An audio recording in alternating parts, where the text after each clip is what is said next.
ഓണത്തെ വരവേറ്റ് beauty silks August 20 മുതൽ September 30 വരെ ബ്യൂട്ടി സിൽക്സ് മിന്നിച്ചോണം. സ്ക്രാച്ച് ആൻഡ് വിന്നില്ല, നറുക്കെടുപ്പില്ല, കൈ നിറയെ വാരിക്കോരി സമ്മാനങ്ങൾ.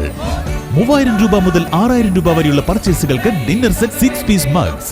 6000 രൂപ മുതൽ 10000 രൂപ വരെയുള്ള ഓരോ പർച്ചേസുകൾക്കും അയൺ ബോക്സ്. 10000 മുതൽ 15000 വരെയുള്ള പർച്ചേസുകൾക്ക് പ്രഷർ കുക്കർ. 15000 മുതൽ 20000 രൂപ വരെയുള്ള പർച്ചേസുകൾക്ക് നോൺ സ്റ്റിക് കുക്ക് വെയർ. 20000 മുതൽ 25000 രൂപ വരെയുള്ള പർച്ചേസുകൾക്ക് ഈസി കുക്ക് തുടങ്ങി നിരവധി സമ്മാനങ്ങൾ. ഈ തകർപ്പൻ ഓണം ഓഫർ ഓഗസ്റ്റ് 20 മുതൽ സെപ്റ്റംബർ 30 വരെ മാത്രം. ആഘോഷിക്കൂ ഈ ഓണം മിന്നിച്ചോണം ബ്യൂട്ടിയോടൊപ്പം. Beauty silks.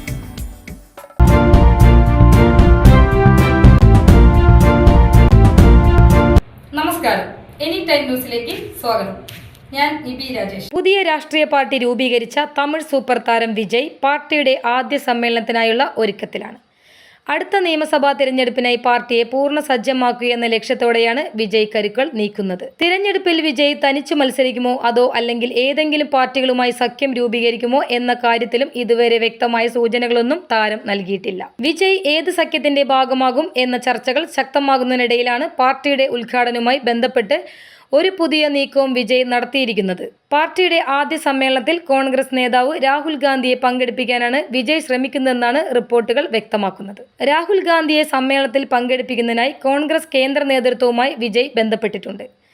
രാഹുൽ ഗാന്ധിക്ക് പുറമെ മുഖ്യമന്ത്രിമാരായ പിണറായി വിജയൻ, രേവന്ത് റെഡ്ഡി, ചന്ദ്രബാബു നായിഡു, കർണാടക ഉപമുഖ്യമന്ത്രി DK ശിവകുമാർ എന്നിവരെ പങ്കെടുപ്പിക്കുവാനും വിജയ് ശ്രമിക്കുന്നുണ്ട്. കോൺഗ്രസും CPM-ഉം തമിഴ്നാട്ടിൽ DMK സഖ്യത്തിന്റെ ഭാഗമാണ്. ആ സാഹചര്യത്തിൽ രാഹുൽ ഗാന്ധി അടക്കമുള്ള കോൺഗ്രസ് നേതാക്കളും കേരള മുഖ്യമന്ത്രി പിണറായി വിജയനും ഉദ്ഘാടന സമ്മേളനത്തിൽ പങ്കെടുക്കുമോ എന്ന് വ്യക്തമല്ല. News desk any time news.